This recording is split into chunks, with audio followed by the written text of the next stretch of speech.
fera do bairro Moreninhas. Olá, meu apelido é Marco Witt, moro em Campo Grande, que é a capital do estado do Mato Grosso do Sul. E no ano de 1989, meu pai havia acabado de chegar de uma viagem a Cuiabá.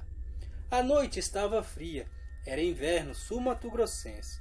Minha mãe tinha me colocado no berço por volta das 7 horas da noite. Lá estava eu, com 3 anos de idade, aninhado no meu berço, sem saber o perigo que estava à espreita.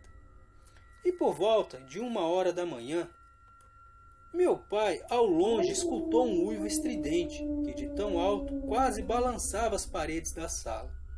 Daí ele escutou algo pesado galopando pela rua, e pelo sinal, esse galope pesado vinha da direção de uma olaria que tinha perto do bairro Moreninhas 3. Minha casa, segundo meu pai, não tinha muros, pois se tratava de uma casa recém-adquirida em um conjunto habitacional. Aos poucos, essa coisa que estava galopando vinha chegando perto da minha rua, mas segundo os relatos ouvidos, aquela criatura fazia um barulho estranho, como se estivesse com muita dor. Ela veio em direção à minha casa e entrou no meu quintal. Meu pai escutou algo gemendo no quintal na parte da frente e uns barulhos de ossos se quebrando. Logo meu pai olhou para minha mãe, que estava apavorada ao lado dele na cama. E meu pai disse: "O que será isso? Vou lá fora ver o que é." Minha mãe, com medo, respondeu: "Não vai não, bem, pode ser um bêbado ou alguém, é perigoso."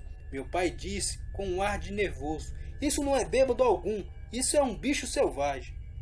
E meu pai saiu da cama para ir lá fora ver o que era aquilo que estava lhes causando transtorno naquela noite fria. Ele foi em direção à sala, e foi quando ele viu através dos vidros da sala uma espécie de potro no quintal. Ele, no instinto de protetor, saiu para tocar o animal. E foi aí que ele teve uma surpresa. Ele viu um homem branco que estava nu.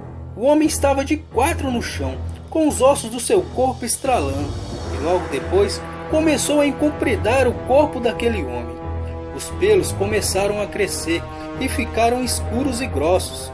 As mãos ficaram grandes, as pernas ficaram no formato de Z.